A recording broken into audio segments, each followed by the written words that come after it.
Hi everyone, Coach Mikey here, former top 30 WTA player, and today I want to share a few key details for a very essential, very routine drill that we're probably all doing, or that you should be doing.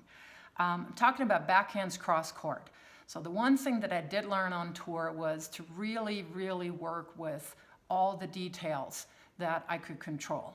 So what I mean by that is, what I'm seeing a lot when players go out, and this can be high-level juniors, this can be college players, this can be rec players of all levels, they don't recover properly.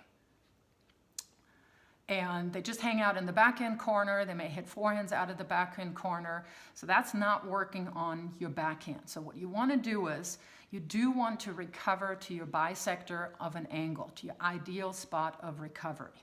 So if you're a little newer to tennis, here's what I mean by that. If I'm hitting a ball cross court, I'm pulling my opponent over to his backhand corner, and he has two most extreme balls that he can hit from that position. He can go down the line, or he can roll the ball cross court off to my backhand. So I have this whole area to cover. And what I want to do is I want to bring myself into a position where I can cut that angle off in half, because it gives me roughly the same number of steps to either of those most extreme shots. So that would be probably roughly about here. So I think I put that target in a pretty good position. So now I can take roughly the same number of steps to either the most extreme shot on my forehand or on the backhand. So that's why it's so important that when you practice, that you do recover properly, because in matches, obviously, your forehand side is way open. And if you don't recover properly, you're just advertising that open space.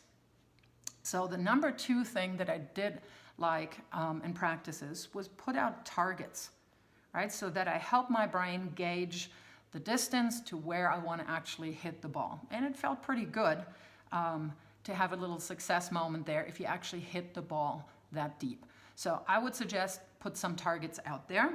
And now let's see how we're actually doing in this drill. So we're going for deeper balls. My first one is not very deep, but I'm doing pretty well after that. So get lucky there, hit the cone.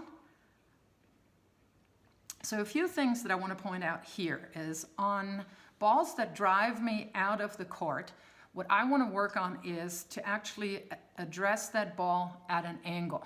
What I don't want to do is go at that ball first parallel to the baseline and then cut in. That's taking a detour, as one of my coaches used to call it. So make sure that you're addressing shorter balls at an angle. And then, of course, if you get shorter balls inside the court here, you want to make sure that you're moving up to those balls to not let the balls drop. So I think I did that pretty okay there. So two things. A, I want to keep the ball in my strike zone, which I prefer on my backhand around hip height. And I want to also work on taking time away from my opponent or my partner. I was never a very big hitter, so I needed a tool that would still put pressure on my opponent, and taking time away from them was one of them. The other thing is, if I'm stepping up, I'm also almost automatically getting more depth on the ball because I have less room to hit into. So those are just a couple of things you want to consider when you're doing a very essential, very fundamental drill. And I hope you liked this video.